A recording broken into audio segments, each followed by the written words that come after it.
Por Santiago y Santana pintan las uvas. Para la Virgen de Agosto ya están maduras.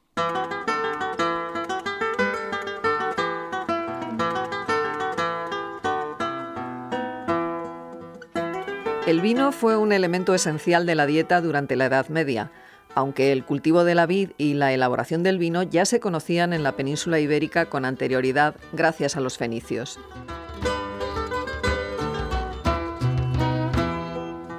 El Departamento de Historia Medieval de la UNED nos ofrece este curso una serie de programas bajo el título Ciencia y Conocimiento en la Edad Media. Y dentro de esta serie, Blas Casado Quintanilla, que es catedrático de Historia Medieval en la UNED, nos propone adentrarnos en el mundo del vino durante esta etapa de la historia, aunque conviene, antes de empezar, conocer los antecedentes.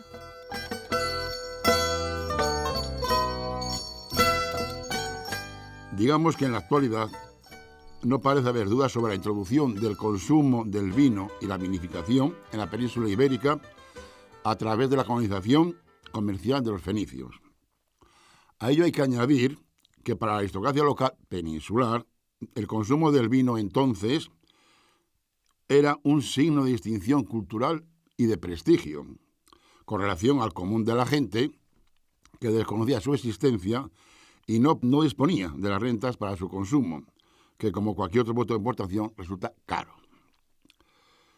Los colonos fenicios asentados aquí, en la península, al sur de la península, son los responsables de la transmisión de las técnicas de vinificación en todo el solar ibérico.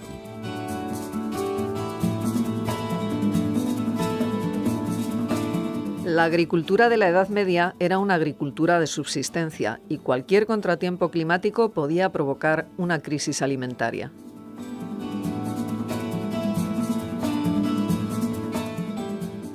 En la Edad Media, la primera preocupación de la gran mayoría de la sociedad, tanto de los habitantes de las ciudades como de los pueblos y de las aldeas, era el de la alimentación cotidiana, limitada a un pequeño grupo de alimentos básicos, cotidianos y reiterativos. Una minoría, conformada por la nobleza y la oligarquía urbana, tenían otras ocupaciones y preocupaciones. En sus cocinas se preparaban viandas exclusivas y diversas, alineadas con recetas culinarias complicadas, y además se comían en mesas sin mantel, siguiendo las reglas establecidas por las exigencias culturales de cada momento. Era aquella una sociedad preferentemente agrícola. En la actividad agrícola, como sabemos, siempre hay que contar con las condiciones climáticas, pues a nadie se le oculta que los cultivos se desarrollan al aire libre y no bajo plástico como en la actualidad. El clima favorable produce buenas cosechas y proporciona gran alegría.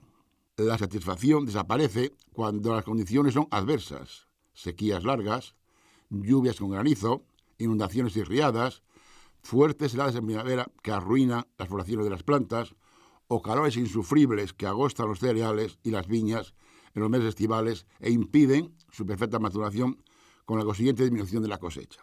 Había que contar también con las enfermedades de las plantas y de los animales, pero apenas si había medios para combatirlas. Si el abastecimiento de las personas era difícil para la insuficiencia de las cosechas, cuando las condiciones climáticas eran adversas, el hambre estaba asegurada. Son de todos conocidos los episodios de hambrunas que nos dan a conocer las crónicas y otros relatos de la época. Gracias a la abundante documentación medieval, podemos saber bastantes cosas acerca del cultivo de la vid en la península ibérica, de las distintas labores del viñedo y de la vendimia. Blas Casado. El cultivo de la vid en los reinos cristianos del norte peninsular se remonta al menos al siglo IX. Lo encontramos en un documento del monasterio de Sagún de Campos, en León, del 9 de septiembre del año 857, en el que se dice que Nunila vende a su hermana Rocaire la parte que le corresponde de una viña en Piasca. Testimonios como este podíamos contar muchísimos, pero la documentación es tanta y tantos los casos que no es necesario, porque sería una lista interminable, una longitud muy grande. Vamos a ver, en cambio, las labores que hacía que hacer al viñedo. Unas y otras labores se realizan en los meses de invierno y primavera. Excavar, que es una de las actividades a hacer, consiste en quitar la tierra que hay alrededor de la parra o cepa y eliminar las hierbas que pudiera haber en su entorno. Al mismo tiempo, se hace una poceta o alcorque alrededor de la cepa para que pueda recibir más agua en tiempo de lluvia. La lluvia siempre será escasa en Castilla, en La Mancha y en Andalucía, y el agricultor sabe que tiene que luchar contra las adversidades del clima para conseguir buenas cosechas y combatir el hambre. Ya avanzada la primavera, se vuelve con la azada para limpiar las hierbas que pudiera haber aparecido junto a las cepas, para impedir que estas malezas resten humedad a la planta. Remover la tierra de alrededor de la parra era un elemento importante para luchar contra las enfermedades de las parras, puesto que durante el invierno los bichejos, se escondían junto a las parras y entre la piel y el tronco de las parras. La no existencia de productos químicos para combatir las enfermedades de las parras hacía muy difícil evitar las plagas y conseguir buenas cosechas cada año. La vendimia es la época de la alegría y cierra el ciclo de los trabajos sobre las parras. En la Ribera del Duero, el día de San Miguel de las Viñas, esto es el 29 de septiembre, suelen comenzar la actividad de la vendimia. Una vez iniciado el proceso, que se puede retrasar algunos días por razón de tardía maduración de las uvas, todo continúa hasta los primeros días del mes de noviembre, momento en el que el vino ya está apto para el consumo.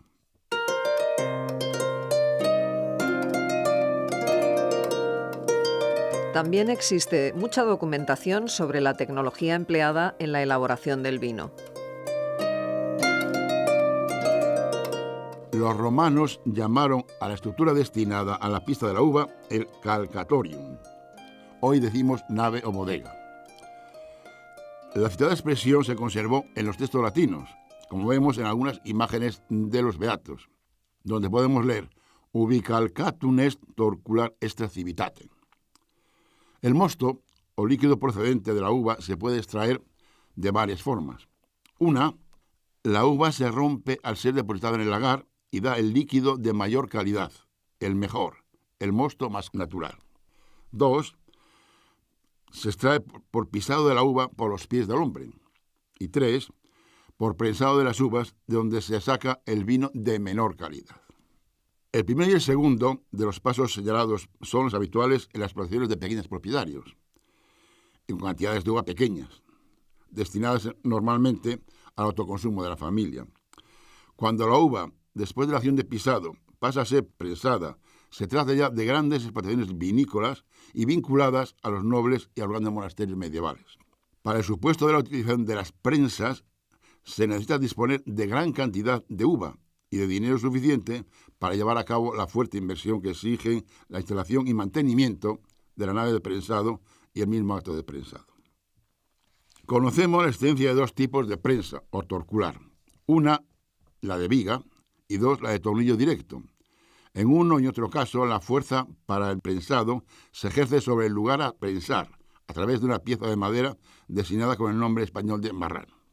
Este elemento canaliza la presión sobre la uva ya pisada, que está metida en un contenedor de madera o cofre y se va estrujando lentamente conforme se va haciendo presión. Como ya dijimos al principio, el vino era una parte esencial de la dieta en los tiempos medievales y aportaba buena parte de las calorías necesarias para poder vivir. Así ha quedado reflejado en los informes que los que viajaban por encargo de alguna autoridad debían de hacer para justificar sus gastos, y también en alguna guía de viajes de la época, que también las había.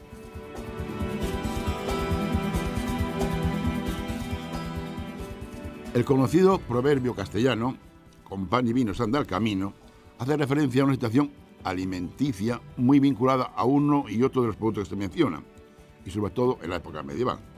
Hace referencia al refrán a tres elementos: pan, vino y camino. Nos ocuparemos solo del vino y no del pan, aunque no olvidaremos el camino.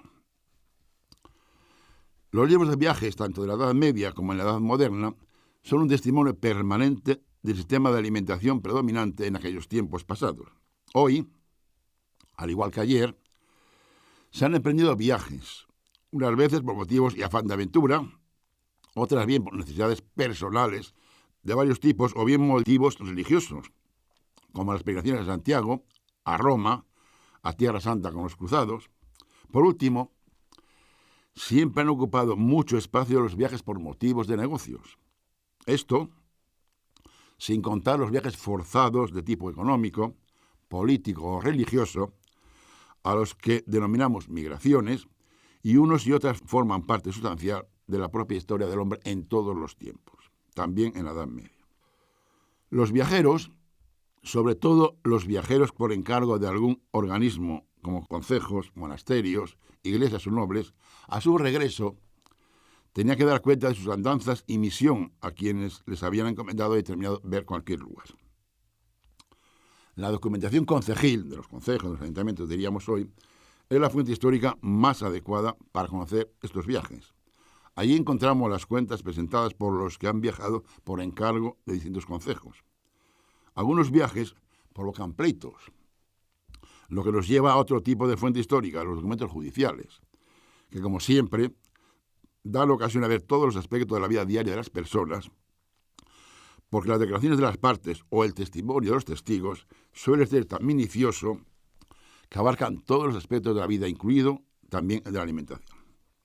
En un viaje por tierra de Castilla y León, los gastos más importantes eran, en primer lugar, el pan y el vino, y ahí hay que señalar otros alimentos como carnes, pescados y otros no especificados. En segundo lugar, los de las caballerías, y en tercer lugar, las posadas o candelas. Se nos dice así en el texto: de pan y vino el 39%, carne y pescado el 15% y otras comidas el 10%. Total, el 64% del viaje gastaban en comidas. Posada y candelas, hoy diríamos hotel, el 9%. Y las caballerías, medio de transporte, el 27%. En otro viaje de negocios también por tierra de Castilla, vemos cómo las comidas son dos fuertes comidas y la ración es esta. Primeramente, este dicho día, almorcemos e costó un cuartillo de cordero, 4 maravedís. Y te fuimos por Famusco, e fuemos dar cebada a Fromesta, e costó un pan un maravedí. Ítem de vino, a 2 maravedís el azumbre, 2 maravedís. Un azumbre viene a equivaler a 2 litros de vino. Ítem un cerrero de paja e un celemín de cebada, 2 maravedís. Ítem fuimos a dormir a Santillana. Este día efectuamos el gasto de pan y de carne, 3 maravedís. Ítem de vino, 15 dineros. Por tanto, en un solo día se ha tomado entre 2 personas 2 panes y más de 2 litros de vino. En otro viaje de este mismo característica se constata que una sola persona se ha tomado 2 litros de vino en un solo día. Y añade la autora, a la que seguimos, en un viaje por Medina del Campo en 1414, la ingesta de vino superaría posiblemente los 2 litros al día, lo que estaba a tono con el consumo de la época. En un viaje por motivos religiosos, vemos como un peregrino a Santiago de Compostela, el monje alemán Hermann König von Bachs, compuso a finales del siglo XV una guía rimada para uso de los peregrinos alemanes. Al llegar a tierras leonesas, describe un conjunto de pueblos y ciudades por las que va pasando. En cada uno de los lugares visitados, aparte de otros datos de gran interés, no olvida referirse al vino y a sus respectivas cualidades. Al llegar a tierra de Campos, en León, dice: y allí una ciudad llamada Sagún. Esta tiene mala agua y 4 hospitales. Fuera del puente del río Cea, tomarás un legítimo vino y pan. Llegarás a un hospital y tienes 7 millas a una ciudad llamada Mansilla de las Muras. Observaciones acerca del vino, señalado que es muy fuerte, y haciendo una comparación con un elemento de la liturgia cristiana, como son los cirios o las velas, que eran los medios usados para el alumbrado de las iglesias, dice este mismo monje: tienes en el Bierzo, en León, buena gente y viajar seguro, y dan voluntarios vino y pan. Junto a Ponferrada, en la villa, hay un buen castillo. Tienes después 3 millas a Cacabelos. Después tienes 5 millas a Villafranca. Allí, ojo, bebe el vino con discreto miramiento, porque saca uno de sentido, pues se deja correr como un cirio. Vaya una media cogorza que debió coger el buen monje viajero. Muchas gracias.